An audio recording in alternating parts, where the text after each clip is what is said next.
तो दोस्तों इस वीडियो में आपके साथ में शेयर करने वाला हूं। देखिए, 3 बेहतरीन कंपनीज़, 3 बेहतरीन स्टॉक्स जो हमको इस गिरावट के दौर में अच्छे खासे करेक्ट होते हुए देखने को मिल चुके हैं। लेकिन इतनी करेक्शन होने के बाद दोस्तों मुझे लगता है कि यहाँ पर एसआईपी करने का वक्त आ चुका है, यहाँ पर पैसा डिप्लॉय करने का वक्त आ चुका है। और मैंने भी आज यहाँ पर कुछ क्वांटिटीज ऐड की हैं। अगर आपका लॉन्ग टर्म का नजरिया है तो आपको यहाँ पर मौके को नहीं चूकना चाहिए। हो सकता है दोस्तों मार्केट और करेक्ट हो जाए, यहाँ से और करेक्ट हो जाए, हो सकता है मार्केट यहाँ से पूरा रिकवर हो जाए।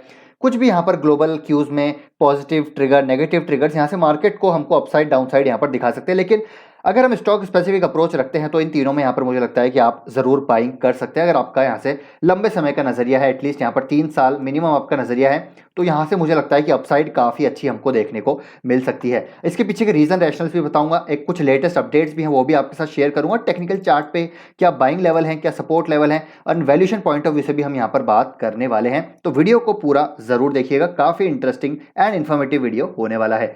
तो पहला स्टॉक है दोस्तों यहाँ पर वन एंड ओनली एलटीआई। जी हाँ दोस्तों, एलटीआई हम सभी को पता है कि काफ़ी बड़े स्केल पे ये कंपनी काम करती है। गजब की यहाँ पर इसके पास कैपेबिलिटीज़ हैं, एक्सपर्टीज़ हैं। और अब यहाँ पर जब मर्जर की खबर आ चुकी है माइंडट्री और एलटीआई का, तो और भी बड़े स्केल पे ये कंपनी काम करेगी। काफ़ी सारी सिनर्जीज हमको यहाँ पर डेवलप होती हुई देखने को मिलेगी आगे आने वाले 1 से 1.5 साल में।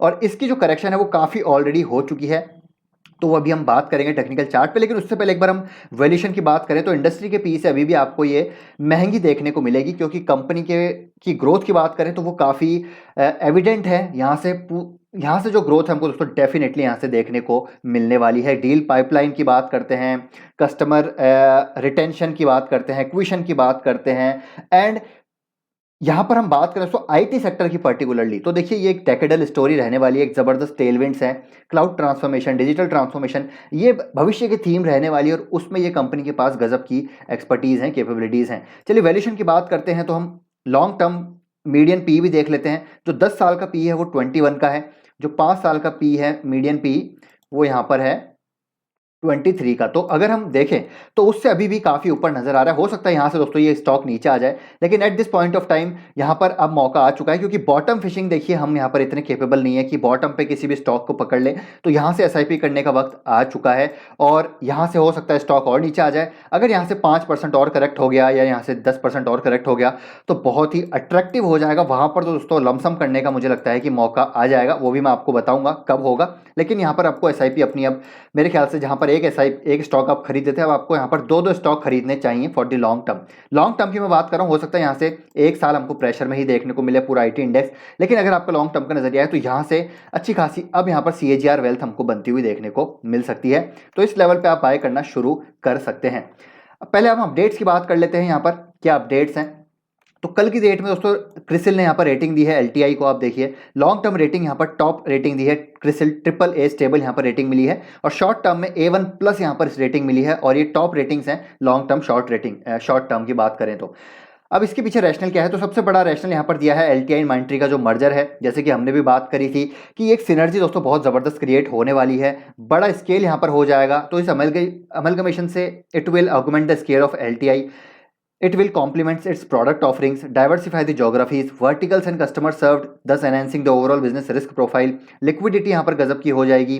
सब चीज़ यहाँ पर जो है बैलेंस शीट यहाँ पर बेसिकली काफ़ी स्ट्रेंथन होती हुई हमको नजर आएगी। एंड साथ ही साथ यहाँ पर रेवेन्यू की बात करें तो it is expected to grow steadily at 12 to 15% annually over the medium term. Operating profitability हमको यहाँ पर बढ़ती हुई देखने को मिलेगी ऑन अकाउंट ऑफ, देखिए from efficiency on account of improvement in employ utilisation and balanced offshore component.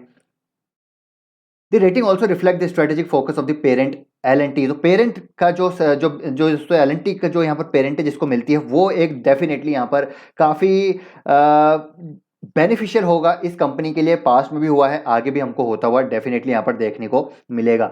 And यहाँ पर अगर हम बात करें तो एलटीआई की जो मार्केट पोजीशन है वो काफ़ी स्टेब्लिश्ड है। बीएफएसआई सेगमेंट में तो और भी ज़बरदस्त यहाँ पर अच्छी पकड़ है इस कंपनी की, जहाँ पर अच्छा खासा मर्जर के बाद यहाँ पर एक बहुत बड़ा पोर्टफोलियो इनका बीएफएसआई का हो जाएगा। और बीएफएसआई सेगमेंट में मुझे लगता है कि डिमांड जो है बहुत ही रोबस्ट है और आगे भी बनी रहेगी। तो ये सारी अगर हम बात करें तो यहाँ पर रैशनल हैं।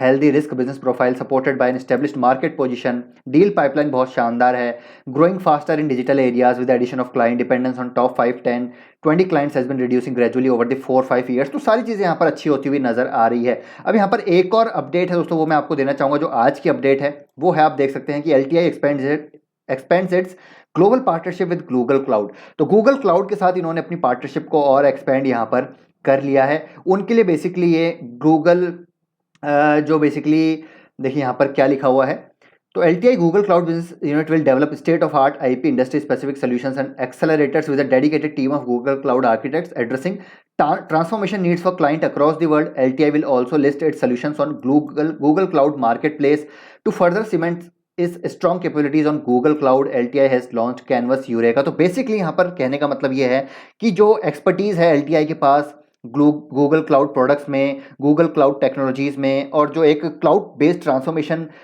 यहाँ पर प्रोवाइड कराता है कंपनी, जो एक्सपर्टीज़ हैं, उसकी वजह से गूगल का जो इसका पार्टनरशिप है गूगल के साथ वो और भी ज़्यादा एक्सपेंड होती हुई नज़र आ रही है। सुधीर चतुर्वेदी जो है president and executive board member LTI, इनका कहना है कि देखिए, we see a tremendous potential in our partnership with Google cloud and will invest to build this capabilities further. तो ये क्लाउड ट्रांसफॉर्मेशन जर्नी डेफिनेटली उसको यहाँ पर और भी बेहतर ऑगमेंट करती हुई नजर आएगी LTI की कैपेबिलिटीज़ को। तो LTI मुझे लगता है यहाँ पर एक बेहतरीन बैट है for the long term. IT sector में अगर आप निवेश करना चाहते हैं तो यहाँ पर टियर 1 कंपनीज में LTI की ग्रोथ यहाँ पर काफ़ी अच्छी नज़र आ सकती है, तो आप यहाँ पर निवेश कर सकते हैं। बाकी टेक्निकल चार्ट पे देखिए 45% ये स्टॉक करेक्ट हो चुका है और बहुत ही अच्छे सपोर्ट पे, एक डिमांड जोन पे ये स्टॉक ट्रेड कर रहा है, तो यहाँ पर बाइंग की जा सकती है। यहाँ पर दोस्तों हमने एक बार बात करी थी कि यहाँ से स्टॉक करेक्ट हो सकता है, और यहाँ पर हमने एक सपोर्ट इसका डिस्कस किया था, तो उस सपोर्ट पे अब आ चुका है, तो यहाँ पर बाइंग लेवल्स भी आ चुके हैं। हो सकता है यहाँ से और करेक्ट हो जाए। अगर करेक्ट होता है तो कहाँ तक आएगा, आप मान के चलिए यहाँ पर 3600 तक ये स्टॉक आ जाएगा, और 3600 तक आता है तो बिल्कुल भी मौका नहीं चूकना है दोस्तों, यहाँ पर अच्छा खासा इसको लोड कर लेना है फॉर दी लॉन्ग टर्म। ठीक है, तो यहाँ पर मेरे ख्याल से आप बाइंग कर सकते हैं एट दिस पॉइंट। यहाँ पर ये अट्रैक्टिव हो चुका है वैल्यूएशन वाइज भी, और टेक्निकली भी यहाँ पर इंपॉर्टेंट एक डिमांड जोन क्रिएट हो रहा है। और सेक्टर की बात करें तो यहाँ पर सेक्टर भी हमको अच्छा खासा ग्रो करता हुआ देखने को मिलेगा। अभी एक शॉर्ट टर्म हेडविंड्स हैं, लेकिन ये हेडविंड्स दोस्तों थोड़े दिन की है। मुझे लगता है वापस से IT सेक्टर हमको यहाँ पर अच्छा खासा अपवर्ड मूवमेंट जर्नी वापस शुरू करता हुआ देखने को मिलेगा। तो ये हो गया पहला स्टॉक। दूसरा स्टॉक है दोस्तों एग्रोकेमिकल सेक्टर की बहुत ही शानदार कंपनी PI इंडस्ट्रीज। अब इस कंपनी में क्यों मैंने आज यहाँ पर बाइंग की है, उसके पीछे रीजन है। देखिए दोस्तों, एग्रोकेमिकल सेक्टर की जब हम बात करें तो उसमें कस्टम सिंथेसिस मैन्युफैक्चरिंग की बात करें तो PI इंडस्ट्रीज के पास बहुत ही ज़बरदस्त यहाँ पर जो है एक्सपर्टीज़ है, कैपेबिलिटीज़ है, और नीश सेगमेंट है बेसिकली कस्टम सिंथेसिस मैन्युफैक्चरिंग की बात करें तो, जहाँ पर with in the cramps model patented ये डील्स के साथ ये जो है काम करते हैं। ठीक है, पेटेंटेड जो प्रोडक्ट्स हैं उनको केटर करते हैं, जहाँ पर ग्लोबल इनोवेटर्स हैं वो लगातार अपनी प्रोडक्शन को आउटसोर्स कर रहे हैं, जो इंडिया में बेसिकली इंडिया में करें, क्योंकि इंडिया बेसिकली एक ऐसा डेस्टिनेशन है जो कि लो कॉस्ट मैन्युफैक्चरिंग प्रोवाइड कराता है। ठीक है, जो ग्लोबल MNCs हैं, China+1 जो थीम है वो यहाँ पर अच्छी तरीके से काम करती हुई नजर आ रही है। हमने ये केमिकल सेक्टर में भी देखा, एग्रोकेमिकल सेक्टर में भी हम देख रहे हैं। तो ग्लोबल MNCs यहाँ पर बेसिकली डाइवर्सिफाई कर रही है अपनी सप्लाई चेन को, तो यहाँ पर PI इंडस्ट्रीज मुझे लगता है बहुत ज़बरदस्त बेनिफिशियरी। और कस्टम सिंथेसिस की जो ग्रोथ है वो आने वाले समय में दोस्तों 15% CAGR से होती हुई हमको देखने को मिलने वाली है। As per different reports and सर्वे, ये मैं आपको चीज़ बता रहा हूँ, और इसके बारे में हम पहले भी बात कर चुके हैं। लॉन्ग टर्म जो कॉन्ट्रैक्ट्स हैं वो लगातार हमको मिलते हुए देखने को मिल रहे हैं, चाहे हम नवीन फ्लोरिन की बात करें, PI इंडस्ट्रीज़ की बात करें, या दूसरी कंपनीज़ की बात करें जो यहाँ पर क्रैम्स और बेसिकली CRO हैं, या फिर हम CDMO की बात करें, या फिर CSM की बात करें। तो हाई मार्जिन बिजनेस है, यहाँ से मार्जिन भी हमको इंप्रूव होते हुए देखने को मिल सकते हैं, और लॉन्ग टर्म रेवेन्यू विजिबिलिटी यहाँ पर क्लियरली नजर आती है। बात करते हैं वैल्यूएशन की, तो इंडस्ट्री के पी से डबल है डेफिनेटली, लेकिन जैसे हमने बात करी दोस्तों, देखिए अगर हम लॉन्ग टर्म बात करते हैं 10 साल की, तो 10 साल का इसका पी 36 के मीडियन पी के आसपास चलता है, तो उससे ज़्यादा ऊपर नहीं है। ठीक है, ज़्यादा गैप नहीं है उसमें। 5 साल की बात करें तो 5 साल पे मीडियन पी पे ट्रेड कर रही है, तो यहाँ पर मेरे ख्याल से अपॉर्चुनिटी है, क्योंकि जो ग्रोथ है एग्रोकेमिकल सेक्टर में CSM बिजनेस की, हालांकि ये डोमेस्टिक फॉर्मुलेशन बिजनेस में भी है, लेकिन CSM का जो इसका कॉन्ट्रीब्यूशन है वो काफ़ी ज़्यादा रहने वाला है। और ऑर्डर बुक की बात करें PI इंडस्ट्रीज़ की, बहुत ही ज़बरदस्त ऑर्डर बुक है। न्यू मॉलिक्यूल्स ऑलरेडी यहाँ पर कुछ कमर्शलाइज हो चुके हैं, और FY23 में कुछ और भी मॉलिक्यूल्स यहाँ पर कमर्शलाइज होने वाले हैं।